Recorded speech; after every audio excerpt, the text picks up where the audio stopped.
Hello friends, good morning. हम लोग पढ़ रहे थे प्लांट किंगडम। ओके। और प्लांट किंगडम के अंतर्गत हम लोगों ने पढ़ा था Thallophyta, bryophyta, pteridophyta, gymnosperms. Okay. और शुरुआत की जो हमारा पार्ट 1 था प्लांट किंगडम का, उसमें हम लोगों ने 5 भागों में बांटा था, जिसमें से हमारा एक और भाग रह गया, कौन सा? एंजियोस्पर्म। ओके। तो आज के हमारे डिस्कशन का टॉपिक यही है, एंजियोस्पर्म। ओके। और इस टॉपिक से रिलेटेड या किसी भी टॉपिक से रिलेटेड अगर कोई भी डाउट है आपको, तो उसे आप कमेंट में लिख दीजिए। ओके। मैं आपके डाउट को क्लियर कर दूंगा, और हो सके तो कमेंट कर ही दीजिए, ताकि हमें पता चले कि हमारा लेक्चर हेल्पफुल रहता है कि नहीं आपके लिए, है ना। तो हम लोग शुरुआत करते हैं एंजियोस्पर्म्स को। ओके। तो एंजियोस्पर्म्स हम लोगों ने जिम्नोस्पर्म में पढ़ा था क्या, कि जिम्नोस्पर्म नेकेड सीड होते हैं। जिम्नोज का मतलब होता है नेकेड, स्पर्म्स का मतलब होता है हमारा सीड। स्पर्म हमारा जो है स्पर्मा वर्ड से मिलकर बना हुआ है, स्पर्मा का मतलब होता है सीड। ओके। इसलिए हम लोग सीड के स्टडी को कहते हैं क्या, स्पर्मोलॉजी। स्पर्मोलॉजी का मतलब ये नहीं हुआ कि वो स्पर्म का स्टडी है ना। स्पर्मोलॉजी होता है हमारा, स्पर्मोलॉजी में स्पर्म जो है हमारा सीड को दर्शाता है ना। इसलिए हम लोग सीड के स्टडी को कहते हैं स्पर्मोलॉजी। ओके। और यहाँ जो एंजियोस्पर्म्स है हमारा, तो यहाँ एनजीओ का मतलब होता है हमारा कवर, और स्पर्म का मतलब होता है सीड। यानी वैसे प्लांट्स जिनका सीड कवर में हो, है ना, उस प्लांट्स को हम लोग कहते हैं एंजियोस्पर्म्स। ओके। इन प्लांट्स को हम लोग फ्लावरिंग प्लांट्स भी कहते हैं, क्योंकि इन प्लांट्स में फ्लावर लगते हैं, है ना। हम लोगों ने जब पढ़ा था इससे पहले जिम्नोस्पर्म्स, उसमें फ्लावर नहीं लगते थे, चाहे वो टेरिडोफाइटा में भी, ब्रायोफाइटा में भी, एल्गी में भी, इन सभी में फ्लावर्स नहीं लगते थे। फ्लावर सिर्फ लगता है एंजियोस्पर्म में। ओके। ये जो एंजियोस्पर्म है हमारा, वो लार्जेस्ट ग्रुप है। 5 ग्रुप में जो हम लोगों ने डिवाइड किया था, उसमें से सबसे लार्जेस्ट ग्रुप है हमारा एंजियोस्पर्म। एंजियोस्पर्म में हमारे 12,500 यानी 12,500 जेनरा आते हैं, है ना। 12,500 जेनरा और करीब 2.5 लाख स्पीसीज। आप लोग जेनरा और स्पीसीज को तो जानते ही होंगे, है ना, क्योंकि वो हम लोगों ने टैक्सोनॉमी पढ़ा था, उसके अंतर्गत मैंने आपको बताया था किंगडम, फिर से फाइलम, क्लास, डिवीजन, फिर से हमारा जेनरा था, स्पीसीज था। तो उनके अंतर्गत से मैं बता रहा हूँ आप लोगों को कि एंजियोस्पर्म्स के अंतर्गत लगभग 12,500 जेनरा और 2.5 लाख स्पीसीज आते हैं, है ना, प्लांट्स के। उन 2.5 लाख स्पीसीज में सिर्फ एक ही ऐसा स्पीसीज आज तक रिपोर्ट किया गया है जो 60 डिग्री सेल्सियस से अधिक क्षेत्रों में पाए जाते हो। सिर्फ एक ही स्पीसीज ऐसा है प्लांट्स का, हमारे एंजियोस्पर्म्स के लिए। ओके।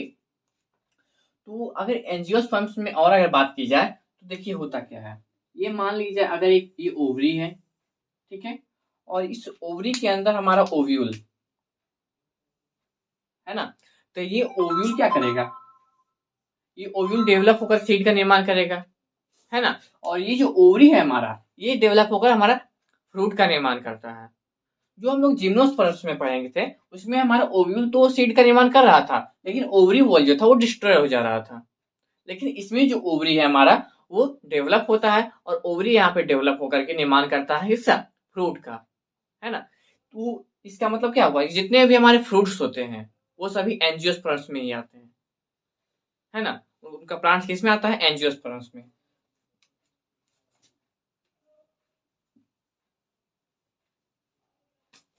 ओके। और एंजियोस्पर्म्स में हमारा इसका एक पॉइंट होता है हमारा डबल फर्टिलाइजेशन का।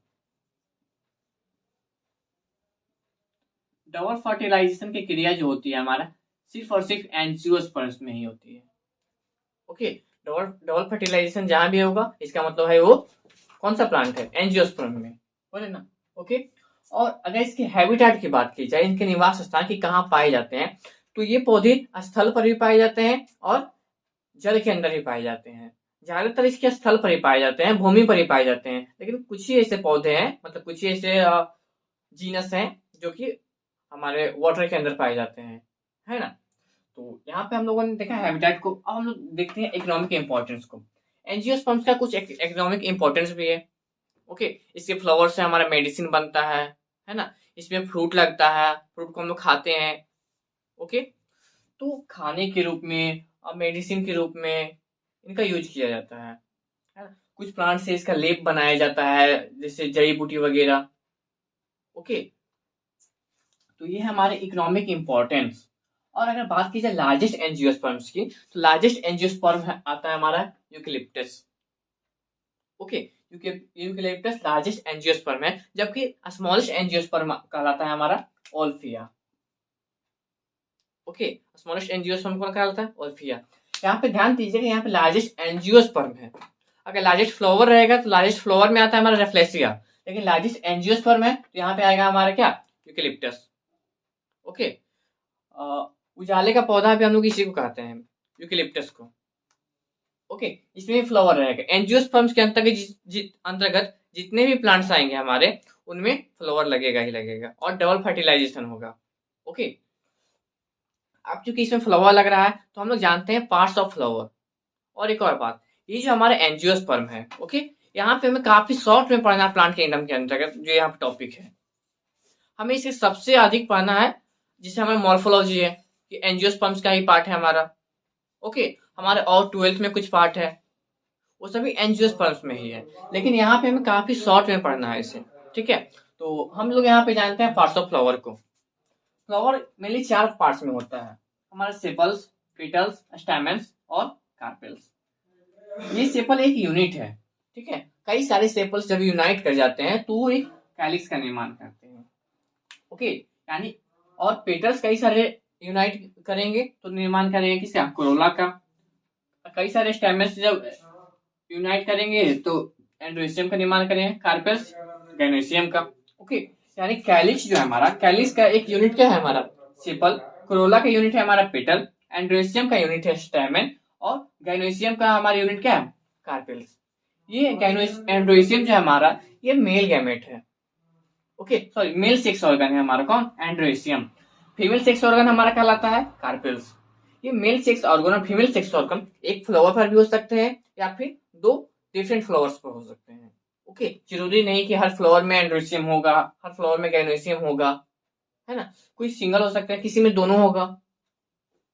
मतलब कोई एक तो रहना अनिवार्य है, या तो एंड्रोसियम या तो गैनोसियम। लेकिन कुछ प्लांट्स उनमें वैसे भी आते हैं जिनमें दोनों पाए जाते हैं, एंड्रोसियम भी और गैनोसियम भी, यानी मेल सेक्स ऑर्गन भी और फीमेल सेक्स ऑर्गन भी।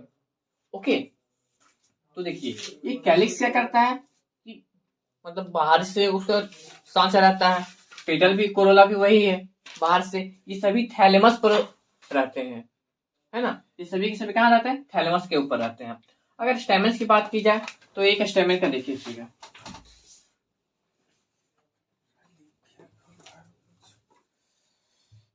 इस पे बाइलोब्ड एंथर लगे हुए रहते हैं। बाइलोब्ड एंथर कहने का मतलब हुआ कि 2 एंथर। बाई का मतलब आप लोग जानते होंगे 2, यानी इस पर 2 एंथर लगे हुए रहते हैं। ओके, और ये जो हमारा स्ट्रक्चर है, ये इतना हमारा कहलाता है क्या? एंथर। और ये इस दोनों एंथर्स में 4 चैम्बर्स होते हैं, मतलब एक में 2 होगा, दूसरे में भी 2 होगा, यानी बाइलोब्ड एंथर में 4 पॉलन सैक्स होते हैं। ओके, पॉलन सैक्स होते हैं, मतलब एक थैलीनुमा संरचना होता है इसमें। ओके, और इन्हीं पॉलन सैक्स में, इन्हीं चैम्बर्स में हमारा पॉलन ग्रेन पाया जाता है।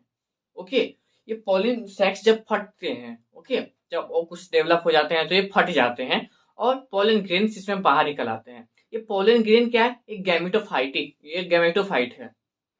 कई लोग, कई स्टूडेंट इसे समझते हैं कि ये मेल गैमीट है, लेकिन ये मेल गैमीट नहीं, गैमेटोफाइटिक स्टेज है ये हमारा। ओके, ये गैमेटोफाइटिक स्टेज कहाँ जाता है हमारा? कहाँ? कार्पेल्स में, यानी फीमेल सेक्स ऑर्गन के पास जाता है। ये हवा के द्वारा भी जा सकता है, पानी के द्वारा भी जा सकता है। ओके, तो देखिए ये हमारा एंथर कहलाता है, ये फिलामेंट कहलाता है ना। जिस स्टॉक से ये जुड़ा हुआ रहता है एंथर, ओवरी से के पास से ये जुड़ा हुआ रहता है ना। तो ये क्या कहलाता है? हमारा फिलामेंट। ओके, और ये हमारा ऊपर क्या हुआ? एंथर। एंथर में 4 चैम्बर्स होते हैं जिसे हम लोग पोलन सैक्स कहते हैं। ये थैलीनुमा संरचना होते हैं। ओके, और इन थैलीनुमा संरचना में क्या पाया जाता है? हमारा पॉलन ग्रेन्स, जो कि गैमेटोफाइटिक स्टेज में होते हैं। ये मेल गैमेट बिल्कुल भी नहीं होते हैं। ये कहाँ जाते हैं? कार्पेल्स के पास जाते हैं, यानी फीमेल सेक्स ऑर्गन के पास। तो चलिए उसका एक हमारा फिगर ड्रॉ करते हैं, छोटा सा फिगर।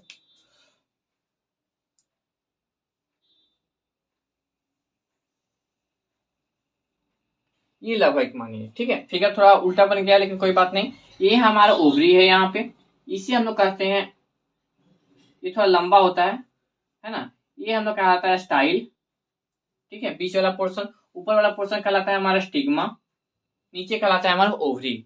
ओवरी के अंदर ओव्यूल पाया जाता है जो कि प्लेसेंटा से लगे हुए होते हैं। ओके, ओव्यूल किससे लगा हुआ रहता है? प्लेसेंटा से लगा हुआ रहता है। बीच में हमारे पाए जाएंगे ओव्यूल। तो ये क्या, जो हमारा मैंने बताया कि एंड्रोसियम के जो पोलन ग्रेन्स होते हैं वो डस्ट लाइक स्ट्रक्चर होते हैं, है ना।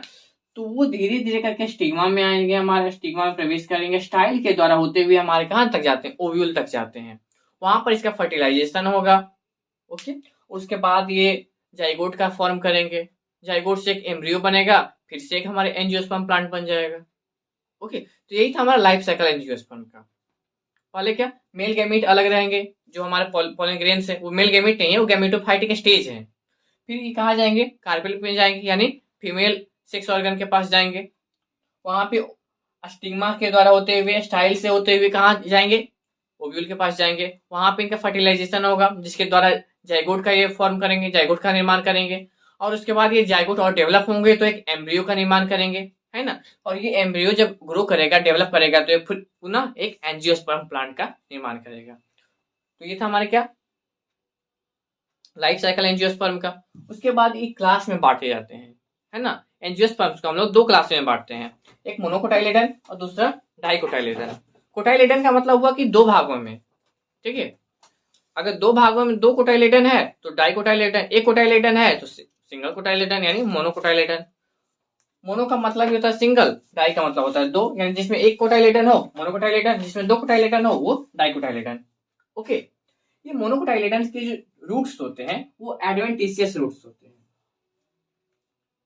ओके, और जो हमारे डाइकोटाइलेडन्स होते हैं ये टैप रूट होते हैं। देखिए टैप रूट क्या होता है ना, कि रेडिकल से ग्रो करता है। ओके, जब आप लोग चना को जब फुलाते होंगे तो देखते होंगे कि ज्यादा ज्यादा वो फूल जाता है, अंकुर जाता है, तो उससे व्हाइट व्हाइट निकलता है। वो व्हाइट व्हाइट जो हमारा स्ट्रक्चर निकलता है वो कहलाता है रेडिकल। ओके, और यही रेडिकल जो ग्रो करके एक रूट का निर्माण करता है, जिसे हम लोग बोलते हैं टैप रूट। यानी वैसा रूट जो रेडिकल से ग्रो करता हो उसे हम लोग बोलते हैं टैप रूट, और वैसा रूट जो रेडिकल को छोड़कर अन्य पार्ट से ग्रो करता हो, है ना, प्लांट्स के अन्य पार्ट से ग्रो करता हो रेडिकल को छोड़कर, उस रूट्स को हम लोग बोलते हैं एडवेंटिशियस रूट। और ये फाइबर लाइक स्ट्रक्चर बनाते हैं, इसलिए एडवेंटिशियस रूट को हम लोग बोलते हैं फाइब्रस रूट। ओके, हम लोग टैप रूट और फाइब्रस रूट के बारे में मेनली हम लोग पढ़ेंगे कहाँ? मॉर्फोलॉजी ऑफ फ्लावरिंग प्लांट्स में, जो कि हमारे चैप्टर नंबर 5 है। ओके, अगर मोनोकोटाइलेडन्स के लीव्स की बात की जाए तो ये होते हैं आइसोबाइलेटरल, और डाइकोटाइलेडन्स के जो लीफ होते हैं वो होते हैं डॉर्सीवेंट्रल। देखिए आइसो मतलब तो आप लोग जानते होंगे, केमिस्ट्री में भी आप लोग पढ़े होंगे आइसो। ओके, आइसो का मतलब होता है हमारा सिमिलर, बाई का मतलब दो, लेटरल का मतलब हुआ सरफेस, यानी दोनों प्रकार का जो सरफेस होगा, किसी भी लीफ का दो सरफेस होता है ना, एक ये सरफेस हुआ हमारा, एक ये सरफेस हुआ, तो दोनों सरफेसेस में जो होते हैं वो सिमिलरली एल्यूमिनेटेड होते हैं, यानी दोनों तरफ समान रूप से हरे होते हैं। अगर ये जितना हरा होगा उतना ये भी हरा होगा। उस प्रकार के लीव्स को हम लोग कहते हैं आइसोबाइलेटरल लीफ। और ये आइसोबाइलेटरल लीफ कहाँ पाए जाते हैं? मोनोकोटाइलेडन्स प्लांट्स में। ओके, और ये जो डॉर्सीवेंट्रल लीफ है इसका मतलब हुआ कि एक तरफ ज्यादा हरा रहेगा, दूसरी तरफ कम हरा रहेगा, है ना। इस प्रकार के लीफ को हम लोग क्या कहेंगे? डॉर्सीवेंट्रल लीफ, जो पाया जाता है हमारा डाइकोटाइलेडन में। ओके, ये मोनोकोटाइलेडन और डाइकोटाइलेडन जो है एंजियोस्पर्म्स का क्लास है। ओके, एंजियोस्पर्म्स को दो क्लास में बांटा गया है, मोनोकोटाइलेडन, दूसरा डाइकोटाइलेडन। ओके, और इनका जो लीव्स है वो पैरेलल वेनेशन को शो करता है ना।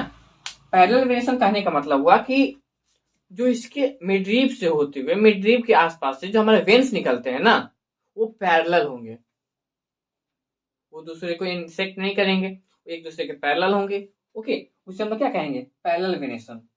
और दूसरा है रेटिक्यूलेट वेनेशन।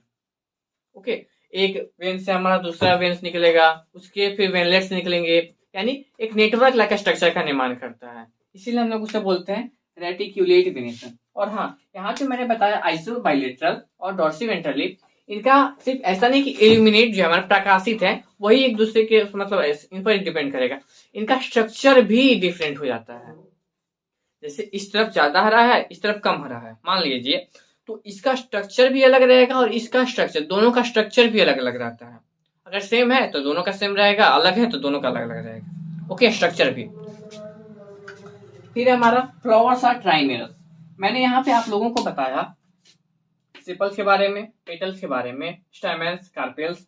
ओके, तो स्टेमन्स जो सेपल्स होंगे हमारे वो 3 के मल्टीपल में होंगे, या तो किसी इस प्लांट में यानी मोनोकोटाइलेडोन जो प्लांट है उसमें 3 सेपल होगा, या फिर 6 सेपल होगा, या फिर 9 सेपल होगा। कहने का अर्थ ये है कि उसमें 3 के हमारे वो मल्टीपल में रहेंगे। ओके, और जो हमारे डाइकोटाइलेडोन प्लांट होते हैं वो पेंटामेरस होंगे, यानी उसमें जो हमारा सेपल, पेटल, स्टेमन, कार्पेल होगा वो 5 के मल्टीपल का होगा। या तो उसमें स्टेम कैलिक्स की संख्या सेपल्स की संख्या 5 होगी, या 10 होगी, या 15 होगी, यानी कहने का मतलब होगा वो 5 के मल्टीपल में रहेंगे। ओके, तो ये हमारे क्या है, पेंटामेरस, डाइकोटाइलेडोन।